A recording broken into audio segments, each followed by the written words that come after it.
Alright guys, so I am going to be here to give you a couple of exercises that you can do to help strengthen your body so it can support that shoulder so you don't throw it out and whip it in front of people. And to do that through the magic of filmmaking, Steven has changed and now he is going to demonstrate the exercises I'm going to give you.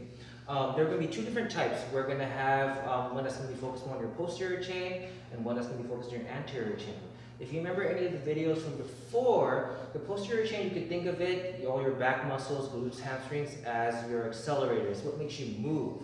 Your anterior chain is, you can think of it as your brake system. So when you are driving, moving, running, that's what stops you. It's not just your it's not just your beach body muscles, it's what stops you from progressing and going to locomotion too much. So the first exercise we're going to do is called a Superman plank, or it's like a plank variation. We're going to have Steven demonstrate. Okay. First thing he's going to do is sit straight up. Okay.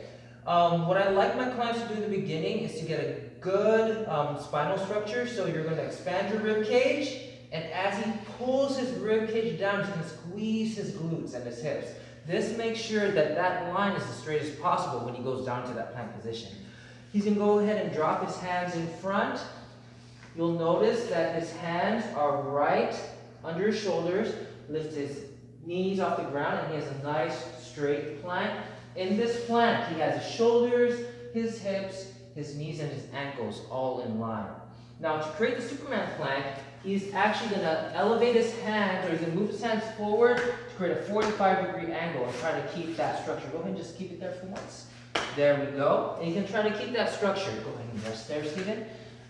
As he keeps that structure, you can hold it for like 40 seconds, a minute, you know, whatever works for you. There's reps and sets, and if you really need help, you can either talk to me about that, just as if you need help with sword fighting, you can talk to Steven about that. Now that's the first exercise. If that's too easy, we can switch it up into something that's a little bit more dynamic with what we call walkouts. Now, I'm actually going to demonstrate these a little bit before I have Steven do it.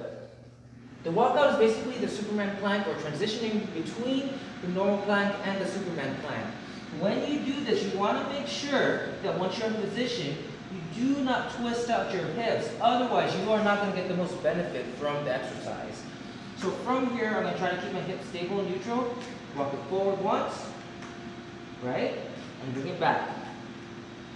In order to create that movement, there's going to be a lot of counterbalancing. Once I move over with my right arm, I have to overstabilize with that left hip.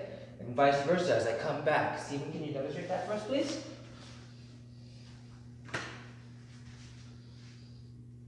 Stabilizing, good. And back. Good, one more time. Squeeze your glutes. And back. Awesome, thank you, sir. Now, if these two exercises are a bit too hard, you can also go into a regression. Now, there's a lot of different regressions that people utilize. One of them would be to just stay on your hips. Stay on your knees. And the reason why I don't usually do that with my clients is because you lose that structure. You lose that nice line between your shoulder, your hip, and your knee.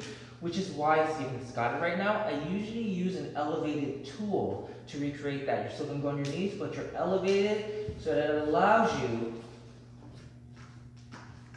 to keep that line. So you can go ahead and go into a Superman plank from there, and you can just walk out forward and back. Good. Go ahead and rest, sir. So the reason why this exercise is important is because it helps you initiate and keep that structure. Like I said, you want to keep the rhomboids activated, the traps activated, the serratus activated. The reason why these first group of exercises are important is because they help you stabilize your traps, your lats, and your serratus, as well as engage other muscle groups to make sure that you have a good structure when you are running through the beginning of the cut all the way through to the end. Now, the last exercise will actually help you at the end point of your strike. It'll help you to stabilize and break that action. And that's going to be called a... Alright guys, so now that we've given you an exercise that'll help you keep your structure while you're running through that strike from beginning to end, we got to give you something that'll help you put on the brakes, so to speak. Now, with that exercise, we're going to be utilizing something called the hollow body hold. And Steven's going to demonstrate. So, in order to do the hollow body hold, Steven's going to first lie down on his back. He's going to place his hands to the side slightly, and he's going to drive his hips up towards the ceiling and let his lower back roll onto the floor. Okay? As he does, the reason why we want to do that is because we want to have a nice straight back or a nice straight spine as we get started. He's going to go ahead and lift his ankles slightly so that they are in line to his knees.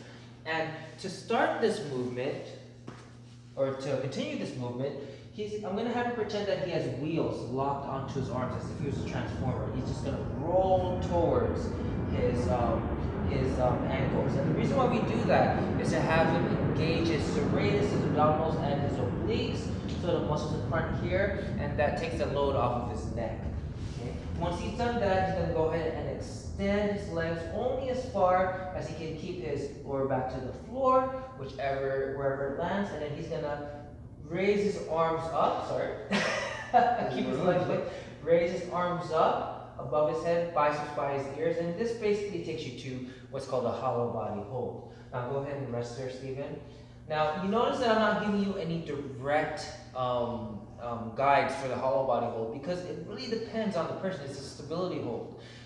So you can use those as base points to see where you want to stay in. If I go ahead and go into it for a second, usual base point is to have your knees over your hips, core tight, lower back on the floor. Okay, if you can make that happen, you're going to roll forward. Make sure you have a nice neutral neck position. Okay, if that works, you're slowly going to go ahead and extend only as far as you can keep your lower back to the floor. If you're able to make that happen, arms up above your head.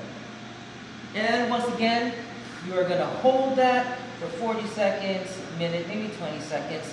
Talk to a coach or a trainer to help you out with that. Whether you're working on martial arts or building your muscles, you need a coach to make sure that you're doing it properly so you don't get hurt in the process of learning. That is correct. Alright guys, thanks for joining us this month for our video. It was a lot of fun. I hope you learned something in throwing cuts and what muscles to use. Especially not hurting your shoulder doing it. Right. Next month, what are we doing, John? Next month we are going to be working on ascending cuts, or what are these called again? In the Italian tradition, it's called a sottani, a rising blow. You're going to know how to be able to throw that cut while keeping your body stable and not falling off as you're extending. And at the same time, being able to get full extension of your arms and what muscles in your core and your body support the extension of your arms. Yeah, see you next month. See you then. Yeah, I'll go with that. We're done.